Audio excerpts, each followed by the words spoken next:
want to turn monitor on? Me output. Yeah, that probably sounds good. Delay. Up. Yeah, it's kind of a delay, so that's kind of annoying. Fuck it, just take it off. Mama. Da da da. Da da da. Behold at the top of my head. Miracle elixir. The tricks are true, so true. Why the fuck pop out? Pop out the window. Move the new window, and then I go here, and then I go up there. Zip, zip, zip, zip, zip, zip, zip, zip, zip, zip, zip, zip, zip, zip. Very good, very good. I put this here, and then I put this here. Da da da da da da da da. And I'll put this here. Da da da da da da da da da da. Okay, anyways. Practicing a British accent. Whoa.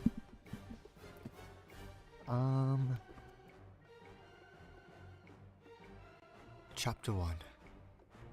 If you are interested in stories with happy endings, you'll be better off reading some other book.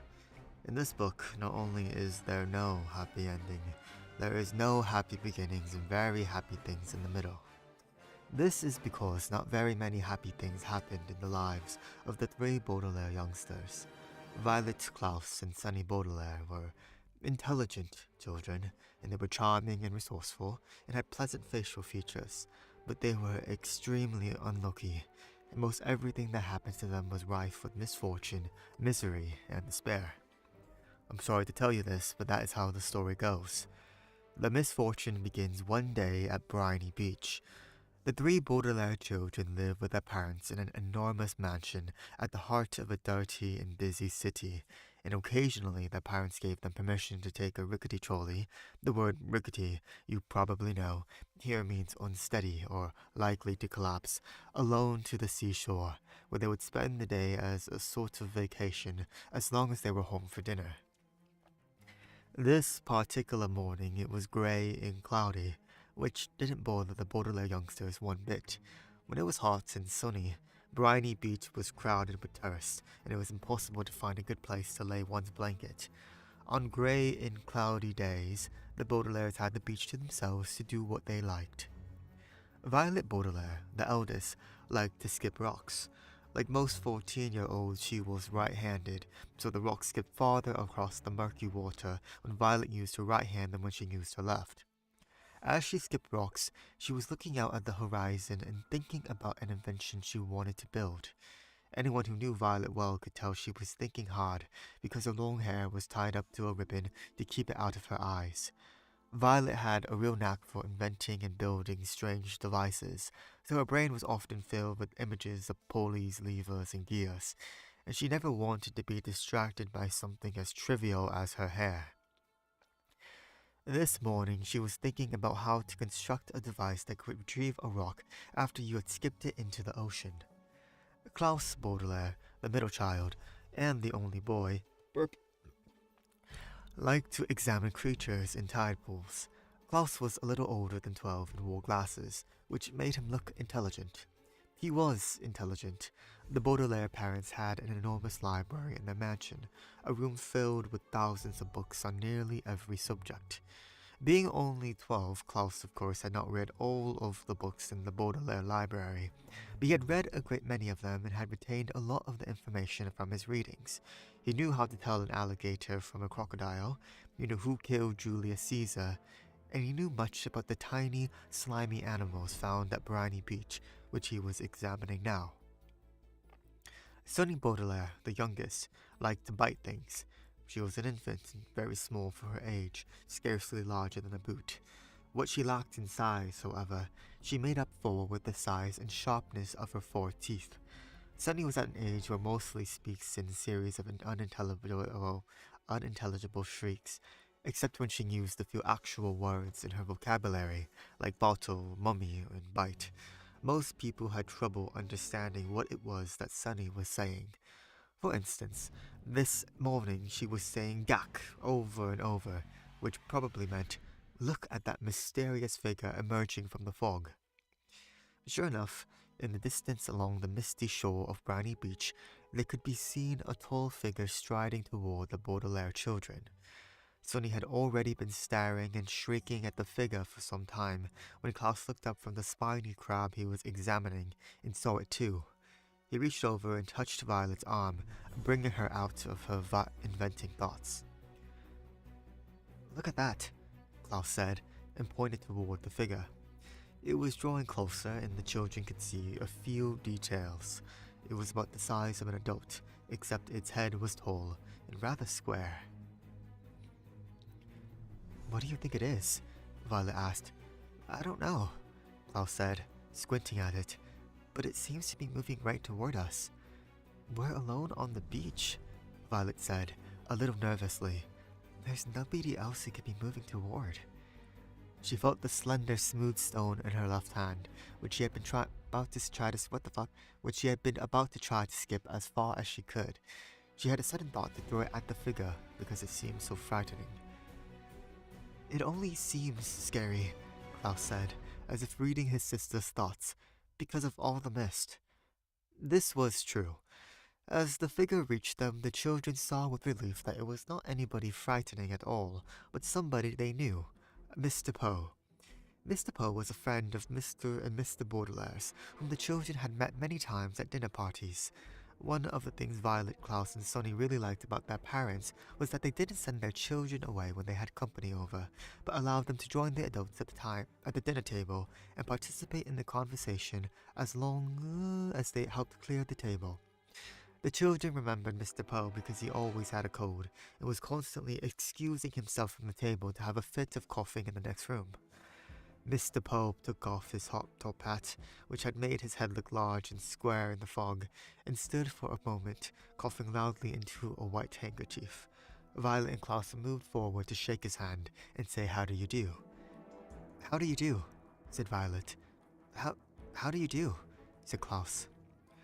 "Fine, thank you," said Mr. Poe, but he looked very sad.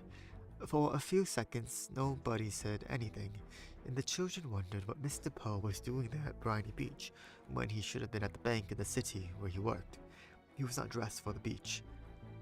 "It's a nice day," Violet said, finally, making conversation. Sunny made a noise that sounded like an angry bird, and Klaus picked her up and held her. "Yes, it is a nice day," Mr. Poe said absently, staring out at the empty beach. "I'm afraid I have some very bad news for you children." The 3 Baudelaire siblings looked at him. Violet, with some embarrassment, felt the stone in her left hand and was glad she had not thrown it at Mr. Poe. "Your parents," Mr. Poe said, "have perished in a terrible fire." The children didn't say anything. "They perished," Mr. Poe said, "in a fire that destroyed the entire house. I'm very, very sorry to tell you this, my dears." Violet took her eyes off Mr. Poe and stared out at the ocean. Mr. Poe had never called the Baudelaire children "my dears" before. She understood the words he was saying, but thought he must be joking, playing a terrible joke on her and her brother and sister. "Perished," Mr. Poe said, "means killed." "We know what the word perished means," Klaus said, crossly. He did know what the word perished meant, but he was still having trouble understanding exactly what it was that Mr. Poe had said. It seemed to him that Mr. Poe must somehow have misspoken. "The fire department arrived, of course," Mr. Poe said, "but they were too late. The entire house was engulfed in fire. It burned to the ground." Klaus pictured all the books in the library going up in flames. Now he'd never read all of them. Mr. Poe coughed several times into his handkerchief before continuing. I was sent to retrieve you here and to take you to my home, where you'll stay for some time while we figure things out. I am the executor of your parents' estate. That means I will be handling their enormous fortune and figuring out where you children will go. When Violet comes of age, the fortune will be yours, but the bank will take charge of it until you are old enough. Although he said he was the executor, Violet felt like Mr. Poe was the executioner. He had simply walked down the beach to them and changed their lives forever. Come with me, Mr. Poe said, and held out his hand. In order to take it, Violet had to drop the stone she was holding. Klaus took Violet's other hand, and Sonny took Klaus's other hand, and in that manner, the three Baudelaire children, the Baudelaire orphans now, were led away from the beach and from their previous lives.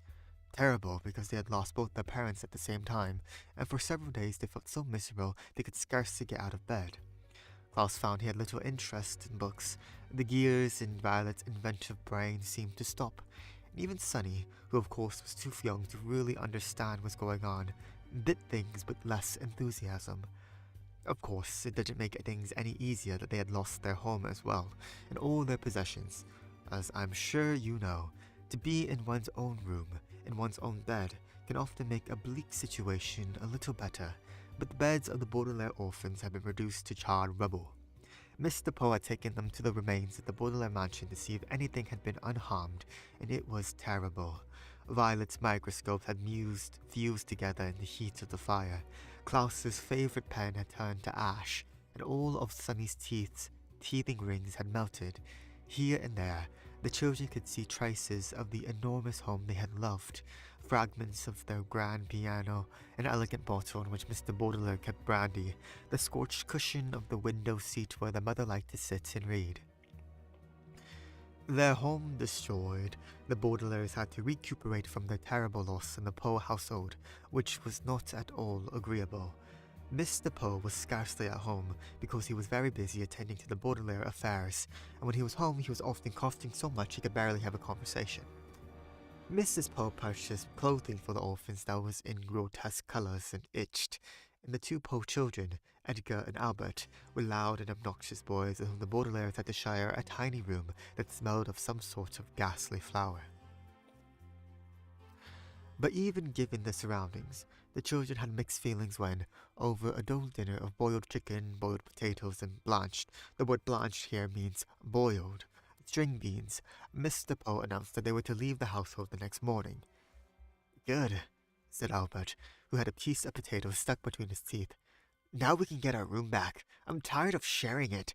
Violet and Klaus are always moping about. I'm always moping around, and are never any fun. And the baby bites, Edgar said, tossing a chicken bone to the door as if he were an animal in a zoo, and not the son of a well-respected member of the banking community. Where will we go? Violet asked nervously. Mr. Poe opened his mouth to say something, but erupted into a brief fit of coughing. I have made arrangements, he said finally, for you to be raised by a distant relative of yours who lives on the other side of the town. His name is Count Olaf. Violet, Klaus, and Sonny looked at one another, unsure of what to think. On one hand, they didn't want to live with the Poes any longer. On the other hand, they had never heard of Count Olaf and didn't know what he would be like. Your parents will, Mr. Poe said, instructs that you will be raised in the most convenient way possible. Here in the city, you'll be used to your surroundings, and this Count Olaf is the only relative who lives within the urban limits. Klaus thought this over for a minute as he swallowed a chewy bit of bean. But our parents never mentioned Count Olaf to us. Just how is he related to us, exactly? Mr. Poe sighed and looked down at Sonny, who was biting a fork and listening closely. He is either a third cousin 4 times removed, or a fourth cousin 3 times removed. He is not your closest relative on the family tree, but he is the closest geographically. That's why. If he lives in the city, Violet said, why didn't our parents ever invite him over? Possibly because he was very busy, Mr. Poe said.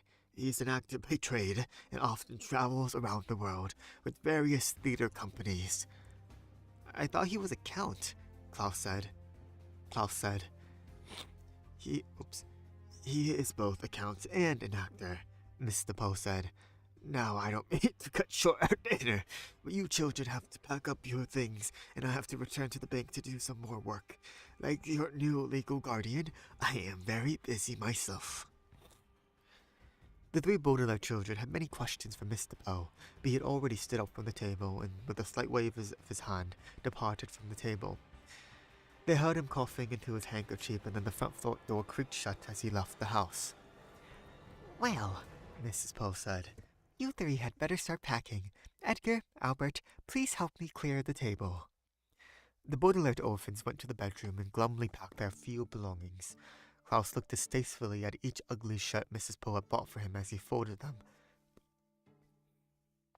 and put them into a small suitcase. Violet looked around the cramped, smelly room in which they had been living, and Sunny crawled around solemnly, biting each of Edgar's and Albert's shoes, leaving small teeth marks in each one so she would not be forgotten. From time to time, the Baudelaire children looked at one another, but with their future such a mystery, they could think of nothing to say. At bedtime, they tossed and turned all night, scarcely getting any sleep between the loud snoring of Edgar and Albert and their own worried thoughts. Finally, Mr. Poe knocked on the door and stuck his head into the bedroom. Rise and shine, Baudelaires, he said. It's time for you to get to Count Olaf's. Violet looked around the crowded bedroom, even though she didn't like it, she felt very nervous about leaving. Do we have to go right this minute? She asked. Mr. Poe opened his mouth to speak, but had to cough a few times before he began. Yes, you do. I'm dropping you off on my way to the bank, so we need to leave as soon as possible. Please get out of bed and get dressed, he said briskly. The word briskly here means quickly, so as to get the Baudelaire children to leave the house. The Baudelaire children left the house.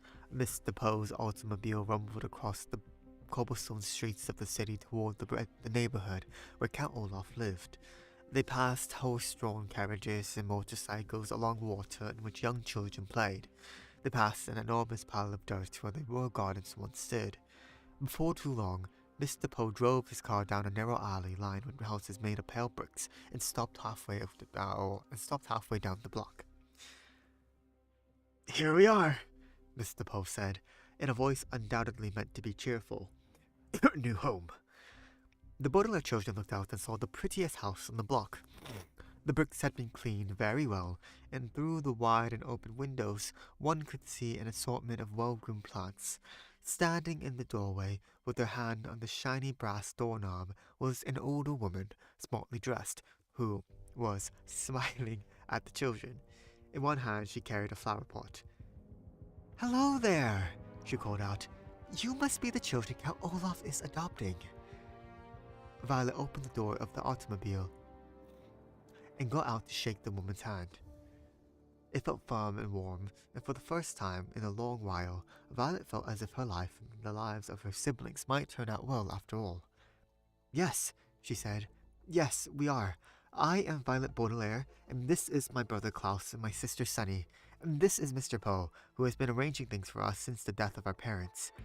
Yes, I heard about the accident, the woman said, as everybody said how do you do. I am Justice Strauss. That's an unusual first name, Klaus remarked. It is my title, she explained, not my first name. I serve as a judge on the High Court. How fascinating, Violet said. And are you married to Count Olaf? Goodness me, no, Justice Strauss said. I don't actually know him that well. He's my next-door neighbor. Oh.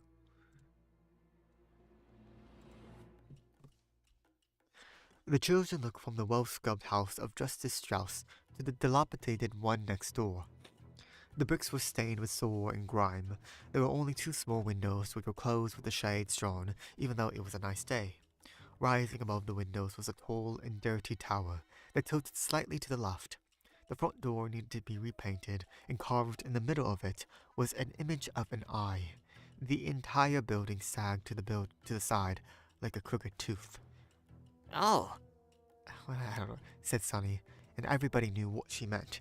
She meant, what a terrible place. I don't want to live there at all. Well, it was nice to meet you, Violet said to Justice Strauss. Yes, said Justice Strauss, gesturing to her flower pots. Perhaps one day you could come over and help me with my gardening. That would be very pleasant, Violet said, very sadly.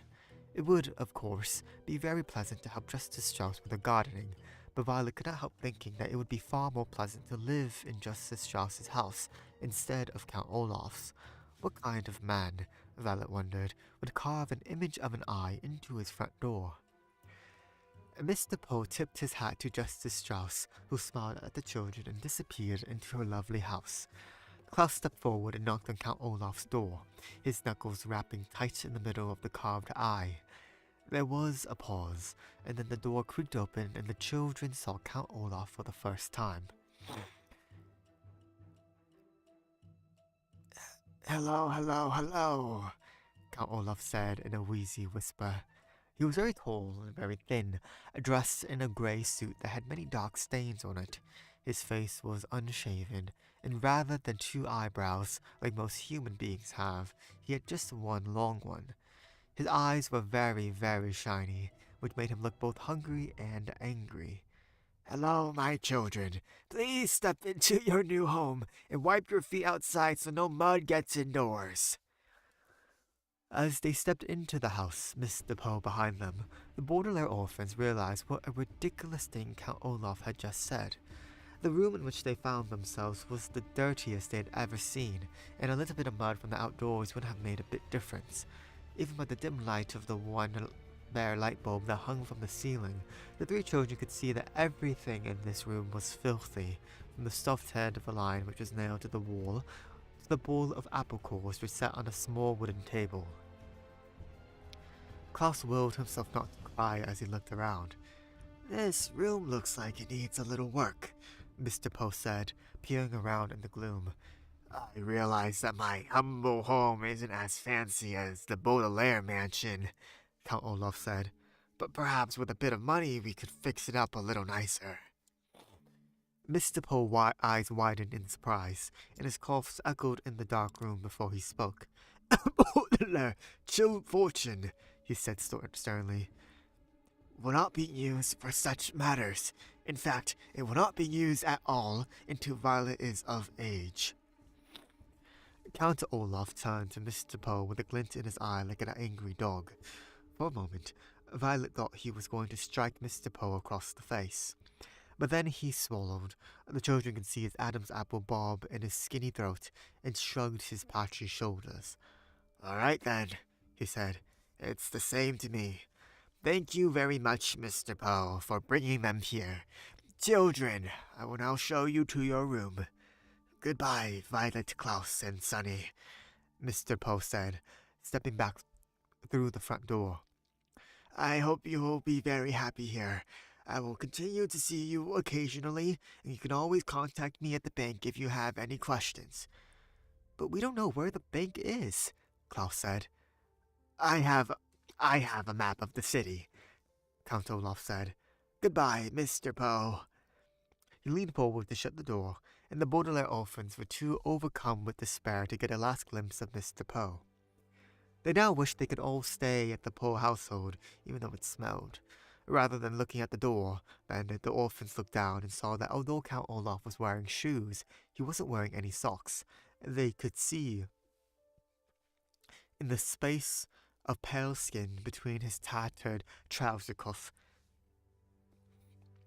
and his black shoe that Count Olaf had an image of an eye tattooed on his ankle, matching the eye on his front door. They wondered how many other eyes were in Count Olaf's house, and whether, for the rest of their lives, they would always feel as though Count Olaf were watching them even when he wasn't nearby. And with that, I need to go. Oh god. Dogs.